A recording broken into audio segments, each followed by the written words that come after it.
futuro jovem para tu não reunir para tu não bem sem vira. O Paulo para trás. Não creio Paulo. What's your name? My name is Director Paulo. Director, why are you guys protesting today? Today we're protesting because they fired a great leader in the community, and not only to the community but to the kids around in the community that comes to St. Peter's Teen Center. And who's the leader? The leader is Paulo Barros.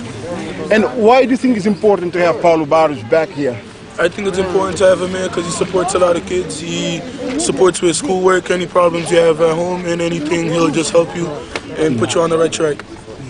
And what do you think could happen to youth around here if Paulo Barros is not here in the center as a leader?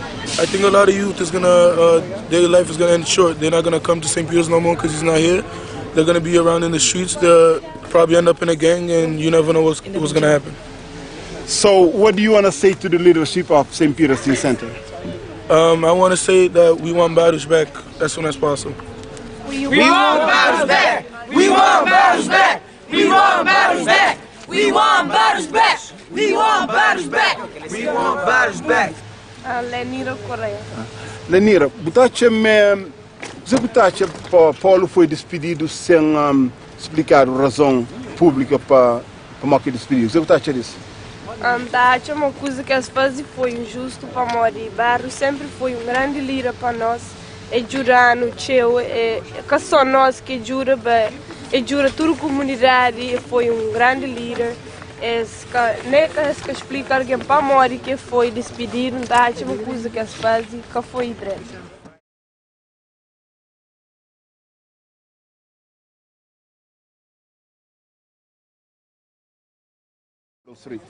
Ali nas horas de bom distrito, se Paulo Barros que vem para trás, também ser muito violence para morrer.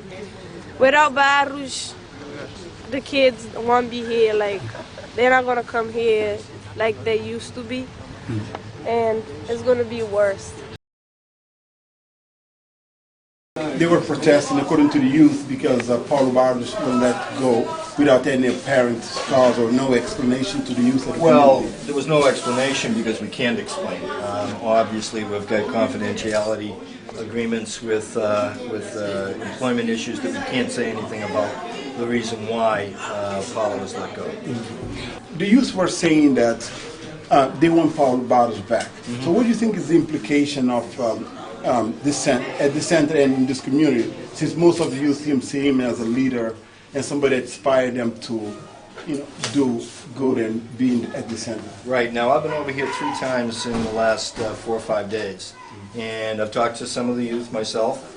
Tiziana Deering, who's our president of Catholic Charities, she was here Monday night and spoke to about 100 of the kids, as well as some of the adults too, as well. And I'll repeat the same thing that we said at that point. We understand. We hear the youth, we hear the community very loud and clear about Paulo and how well respected Paulo was in the community. And we understand that. We made the decision to let Paulo go for reasons of employment that we can't discuss with the community. I can tell you this though. This is one issue that I think needs to be cleared up.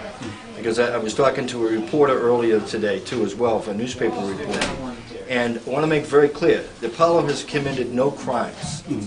The reason for his release was nothing to do with a criminal action whatsoever.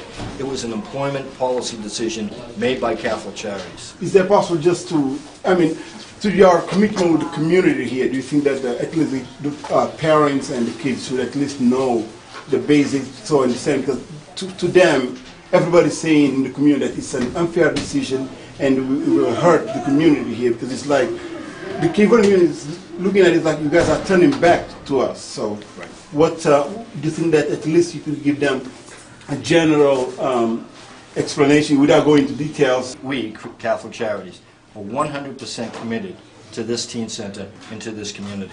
This teen center is not going to change.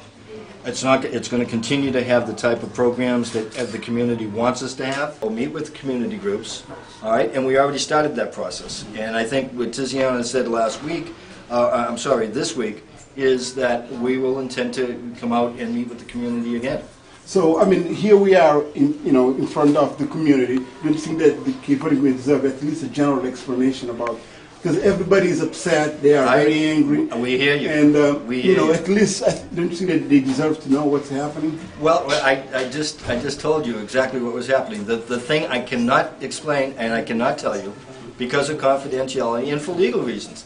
I cannot explain the reason why. I'm sorry. Do you guys plan to sit with Paulo and try to solve this? We already have. We already have sat And with Paulo. any agreement And again, you can ask me this until tomorrow morning. I understand. We Now, can't explain it, but we have okay. met with Paulo. We Okay, have we met with understand that. Now, Paul is seen as a leader in this community, Yes. and everybody, like, today I spent my whole day around Bowdoin, 100% behind him. And these youths are here because of Paul. And a lot of them said they won't come to the center if Paul is not let, back again. So don't you think that this is going to hurt? Especially this is considered this is one of the most crime-ridden area in the city with a lot of poverty, and this center in Paulo is seen as the hope and inspiration for the youth. So have you thought about implication this has on the community? We have. And my answer to that is that, okay? The Teen Center is not made of one person. It's not. The Teen Center is made of the teens and the community and the leadership here. That's what this Teen Center is. These teens are fantastic people. This community is a fantastic community. People in this community make up their own minds what they want to do, okay? It's great to have a leader, and we have plenty of leaders here. There's teen leaders. I'm looking at one leader right there. There's a But are leader you right there. considering the vulnerable youth that came here because of Paulo, because they see him as a role model? And we hope that in the future, we understand their hurt, okay? And I'm not And denying you that think at about all. the implication? Many of them can go back to the streets and to where Paulo rescued them. So have you thought about?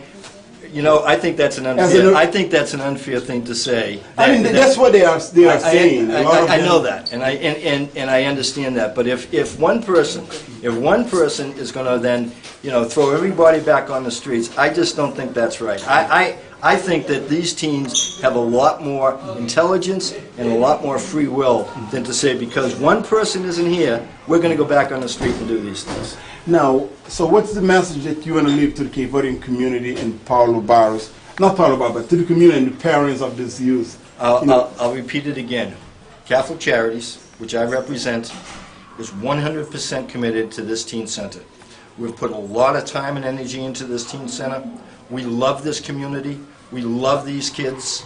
We're not going to do anything that's going to ever put these kids in danger, and we're committed to this teen center. It's any way can Paul come back?